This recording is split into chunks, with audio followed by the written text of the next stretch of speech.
प्राण प्रतिष्ठा का दिन नजदीक आते ही देश भर से राम भक्तों के अयोध्या पहुंचने का सिलसिला तेज हो गया है। कोई अपनी गाड़ी से अयोध्या पहुंच रहा है, कोई हवाई जहाज से और कोई ट्रेन से रामलला के दर्शन करने अयोध्या जा रहा है। इन तीर्थ यात्रियों की संख्या प्राण प्रतिष्ठा के बाद और बढ़ने वाली है। लिहाजा रेलवे 200 से ज्यादा आस्था स्पेशल ट्रेनें चलाने की तैयारी में है ताकि ज्यादा से ज्यादा लोग राम मंदिर के दर्शन कर सके। ये आस्था स्पेशल ट्रेनें पूरब से लेकर पश्चिम तक और उत्तर से लेकर दक्षिण तक हर ओर से चलाने की तैयारी है। श्री राम जन्मभूमि मंदिर में प्राण प्रतिष्ठा कार्यक्रम के बाद देश भर से लाखों लोग अयोध्या आना चाहेंगे।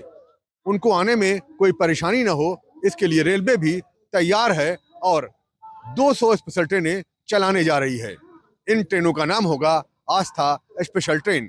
खास बात यह है कि देश के अलग अलग हिस्सों से ये ट्रेनें अयोध्या धाम आएंगी और अयोध्या पहुंचने के बाद यहाँ पर बड़ा क्राउड ना हो जाए, उसको मैनेजमेंट करने के लिए 5 रेलवे स्टेशन आसपास के चिन्हित किए गए हैं।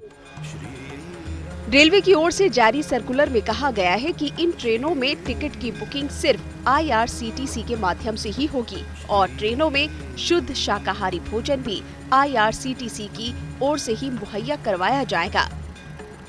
इन ट्रेनों में सफर करने पर यात्रियों को reservation charge, superfast charge, Khan पान शुल्क, सेवा शुल्क और GST जैसे शुल्क देने होंगे।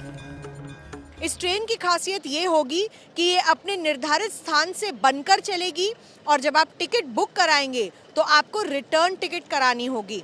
इसका मतलब अगर मैं आपको एग्जाम्पल दूं एक, तो अगर मुंबई से ट्रेन बनकर चलेगी तो मुंबई से सीधा अयोध्या और फिर वापस मुंबई ये ट्रेन आएगी। IRCTC इस ट्रेन में खाना देगी और पूरी तरीके से शाकाहारी खाना खाने के लिए उपलब्ध होगा।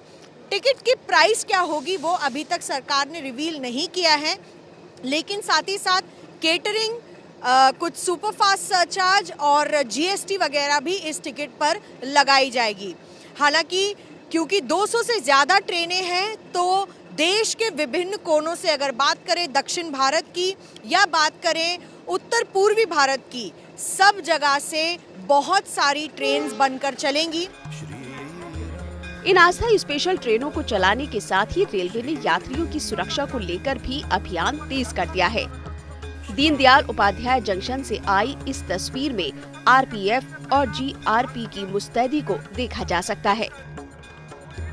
प्लेटफॉर्म पे, ट्रेन में या स्टेशन परिसर में कहीं भी कोई संदिग्ध लवारिस वस्तु दिखाई देता है या कोई संदिग्ध व्यक्ति दिखाई देता है तो इसकी सूचना तत्काल RPF के अधिकारीगण हो या GRP के या कोई भी रेल कर्मचारी ऑन ड्यूटी, उसकी सूचना तत्काल दीजिए। स्टेशन पर सामान की चेकिंग के साथ ही रेलवे के सुरक्षा अधिकारी कर्मचारियों को जरूरी निर्देश दे रहे हैं ताकि यात्रियों को सफर में कोई परेशानी ना हो। और आप लोगों को ये बात बताई जा रही है कि आपकी जो अपनी ड्यूटी है, इस ड्यूटी के साथ साथ आपको और संवेदनशीलता बरतने की जरूरत है। इतना ही नहीं, CCTV कैमरों, बम स्क्वाड और डॉग स्क्वाड टीम की भी व्यवस्था की जा रही है। इसके अलावा देश के बड़े शहरों से अयोध्या की एयर कनेक्टिविटी बढ़ाने की दिशा में भी लगातार काम चल रहा है। इसी के तहत आज इंडियन एयरलाइंस की अयोध्या से कोलकाता और बेंगलुरु के लिए भी उड़ान सेवा शुरू कर दी गई है। वीडियो पसंद आया तो हमें लाइक, कमेंट, शेयर और सब्सक्राइब जरूर करें।